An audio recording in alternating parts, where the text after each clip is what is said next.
Okay. So, coaches, what we're going to go over tonight is training the back five. I actually included some other things.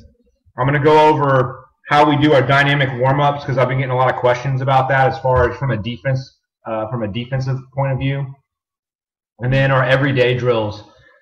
So this presentation is really going to cover not only the back five, but also what we do every day for the first 5 or 6 minutes, first 5 to 10 minutes really, of our position groups when we break out into position groups.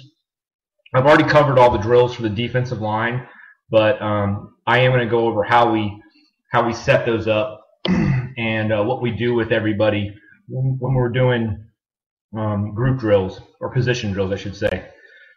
So tonight I'm going to be talking really just specifically about the back five, and then if we're using a lot of red, the red 7, which would include the outside linebackers. So that's what this presentation is going to be about. If you've got any questions, just text me, and as I catch them, I'll answer them. And if you have any follow-up questions, just fire away.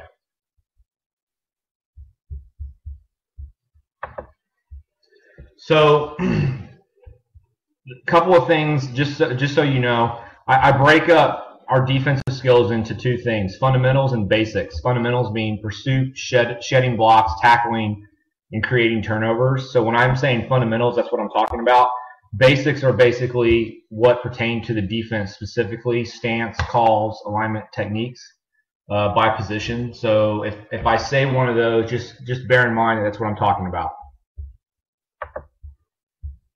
There's really within our practice plans, there's really 4 components in our practice plan, and this goes for offense as well for me. But we do dynamic warm-ups, and the dynamic warm-ups really involve 4 components. The athletic development, which is basically to make our kids better athletes and to reduce the chance of contact injuries and movement-related injuries. And then blocking, tackling, and shedding blocks. Those are 4 things that we always do at the beginning of practice, our pregame warm-ups. No matter what we do, we always do those. And we do that for a variety of reasons. One, because I place a great deal of importance on these 4 things.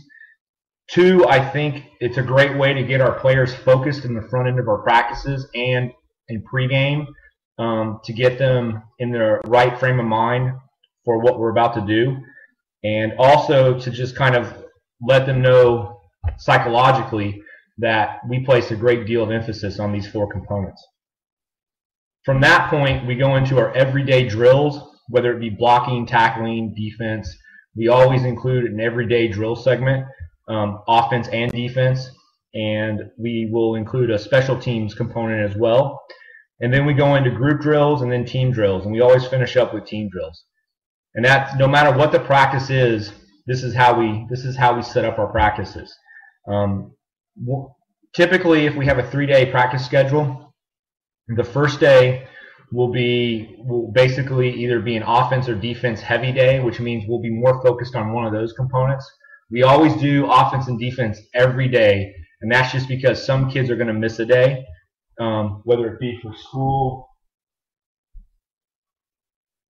for school reasons or sickness or traveling or whatever. So I always gear my practice plans for offense and defense. It's just one particular day will be offense heavy, and then the next day will be defense heavy, and then the next day, the final day of practice, is always basically a review and scout to get ready for our opponent.